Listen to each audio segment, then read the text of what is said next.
Face Value, Sanctuary, Book 3. Written by R.J. Scott.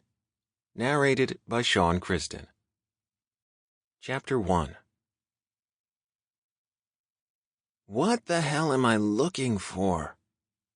Beckett Jamieson stood in the center of the room and then spun slowly in a full circle, cataloging as much as he could. Nothing fit the description of what she had said would be here. There was no carved finial. In fact, the bed looked new. Probably a lot newer than the 18 years ago he was last here. But surely she would have known things could change before his 21st birthday. So the carving she talked of, maybe it wasn't a decorative carving on a bed.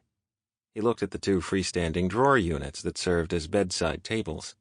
They were frustratingly simple in their design. Come on, Mom, there's nothing that looks halfway carved in this room.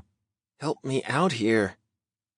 Up until 4 weeks ago, he hadn't known that his birth mother had left this puzzle for him to solve. He had known since his 10th birthday that he was adopted, but he had never felt any compulsion to charge across the states looking for nebulous family or for birth parents who clearly hadn't wanted him. Not when he was 10 and fixated on Transformers, or 15 when he realized he was gay, or at 18 when his college years were just beginning. 21 was the magic year, but not through any intention of his.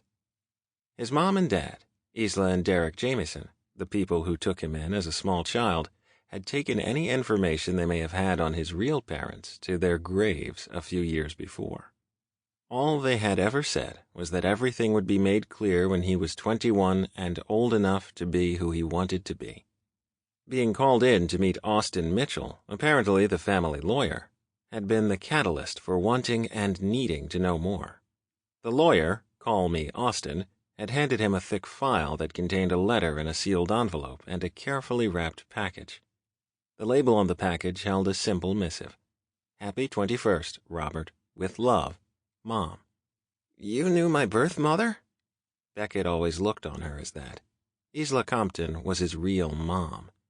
The one constant in his life, provider of cookies and hugs and one hell of a lot of love. I knew her well enough. Austin said this in an utterly matter-of-fact way, but Beckett could see the twitch of his lips and the sadness in his expression. Evidently, Austin had known his birth mother well enough to grieve at her loss. Was it possible the older man had known her in a biblical sense? Were you, Beckett wanted to say, her lover? Her husband? But that would have been rude. He didn't do rude. Special to her? He finished.